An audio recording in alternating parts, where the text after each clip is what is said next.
Today is World Heart Day and the theme for this year is cardiovascular health for everyone. Could you please elaborate about it?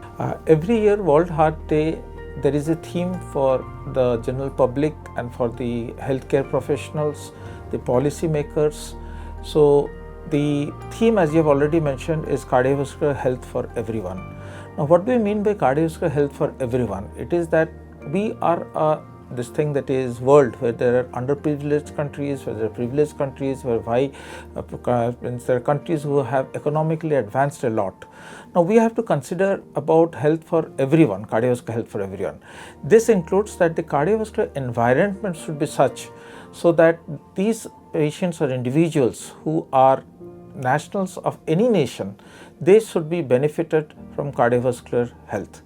Next is we should get apprised about what are the newer techniques that is coming up and what are the new procedures that are available so that we can give good cardiovascular health or a proper cardiovascular health care can be done not only at the grassroots level but also at the city level also.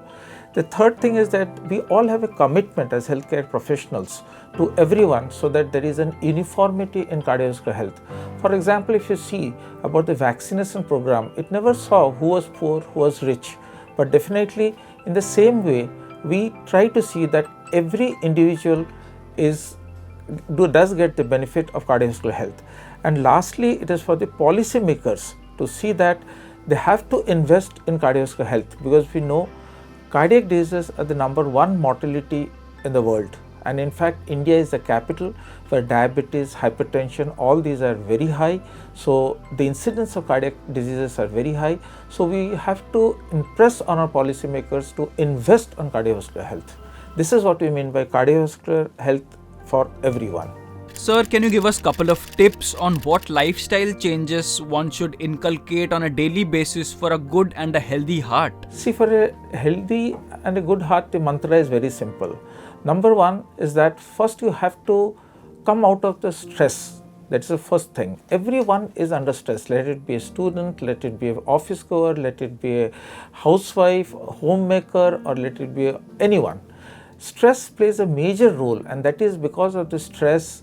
Let it be financial, let it be any aspect because of which we are seeing a spurt in the disease of cardiovascular diseases. That is the first thing. Now, how do you come out of the stress? There is nothing new that I have to tell you about how to come out of the stress. There are various ways how you have to de-stress yourself. That is very important. Next is that you have to put yourself on a heart healthy diet. What I mean by a heart healthy diet is that you have to put yourself low fats, low carbs, and try to see that you do not take unnecessarily fried foods which are harmful for the heart. The third thing that is most important is you have to spend some time daily doing some form of exercise, walking, whether you do yoga, you do pranayam, that is cycling, you do dancing, you do aerobics, everything has some form, you have to keep yourself active.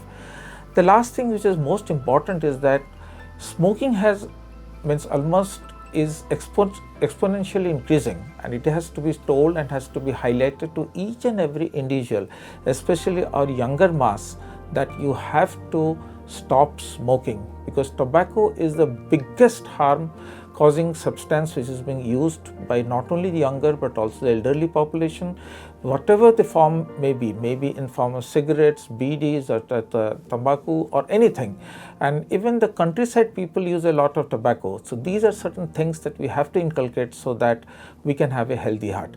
And lastly, one has to keep a regular check on themselves. For example, check your blood pressure, check your blood sugars, check your cholesterol levels so that you do not fall prey to these cardiovascular diseases. Recently, WHO announced that COVID-19 pandemic has almost come to an end.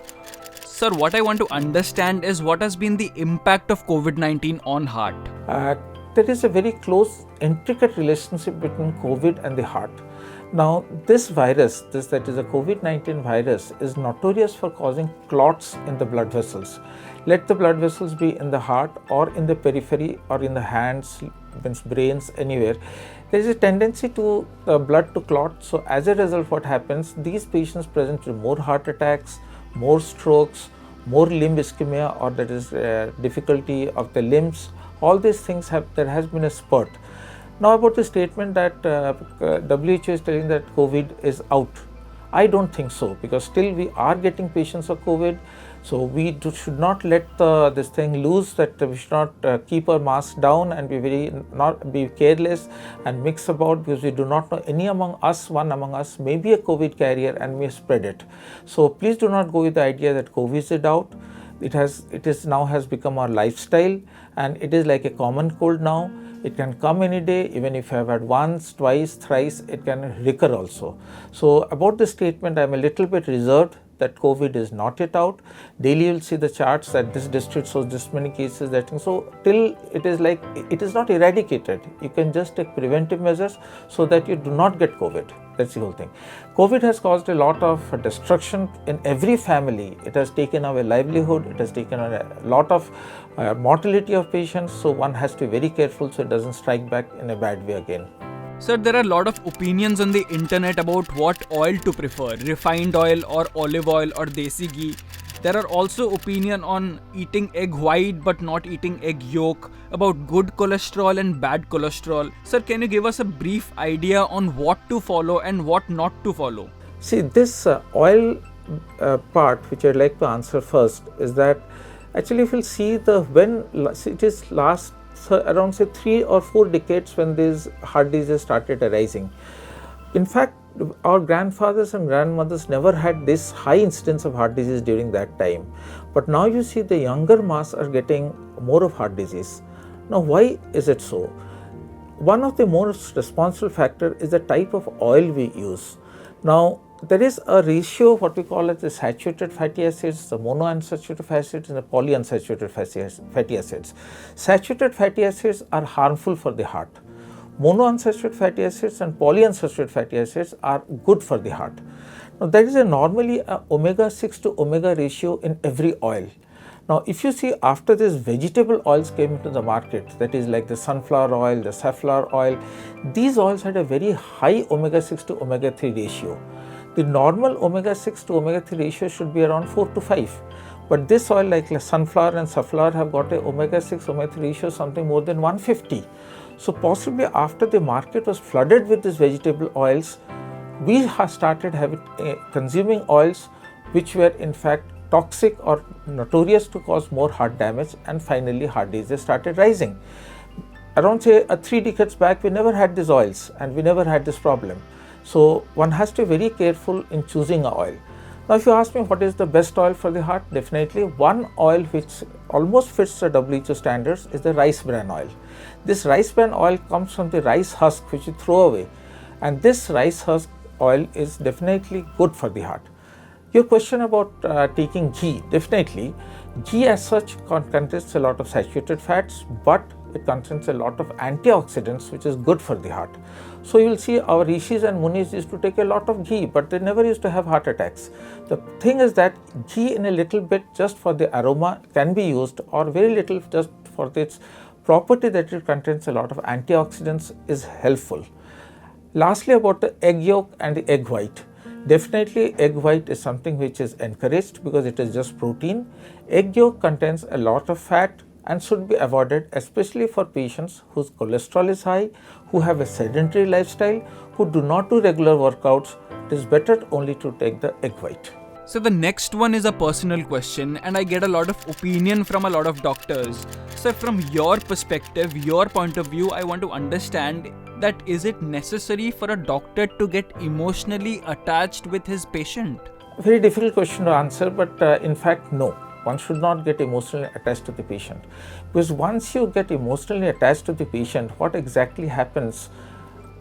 If there is a loss of the life or if there is a loss in the family, then you feel that as if you are losing someone who is very close to you and is among yourselves.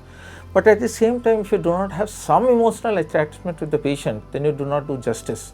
Because if I see the patient as one of my brother or my sister or my father or my uncle, then I will do justice. So here comes the property or the aspect of being emotionally attached. But one should not get more emotionally attached, because treatment has its own place, emotions has its own place. So do not mix emotions with the treatment. If you mix emotions with the treatment, then you will never do justice.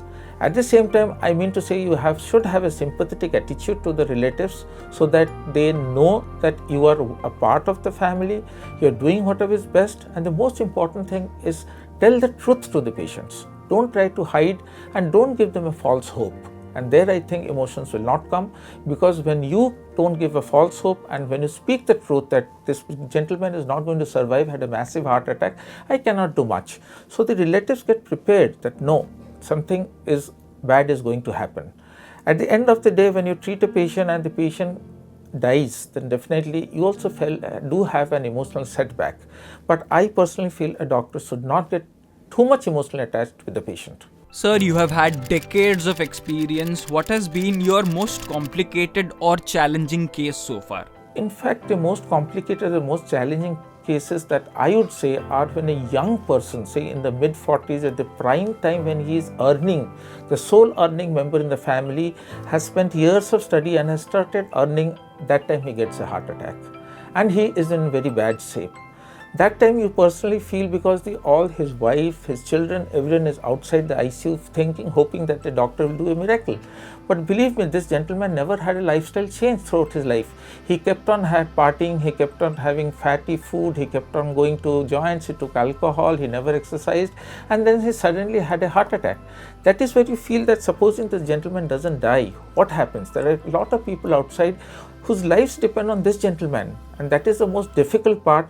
And when this gentleman is not saved, that we think is the most difficult part. And especially once, even if they're saved, if they have a life like a crippled, that is a cardiac crippled patient, definitely it becomes very difficult for you to face the patient when they come to your chamber. So my difficult cases have been the younger masses who really get a heart attack, who may really struggle to survive, make them survive. I agree, a patient having a heart attack at the age of 70, 75 is acceptable. But a patient having a heart attack, say at the age of 30 or 35, is really very pathetic. And these are these cases that we are seeing days, almost 2 decades earlier we're seeing the cases what has been seen for previous generation of cardiologists. From the doctor's perspective, sir, what is your diet like on a daily basis? Well, you should have asked my wife what she prepares for me. But anyway, because it is I who take the food, so I will definitely like to answer it. I am mostly a vegetarian. I occasionally take non-veg. Among non-veg, I prefer only fish and egg white. These are the 2 things I fish. And once in a blue moon, maybe chicken or red meat, very, very rarely, unless when I go for a party or something outside. The second thing is I do not take any alcohol.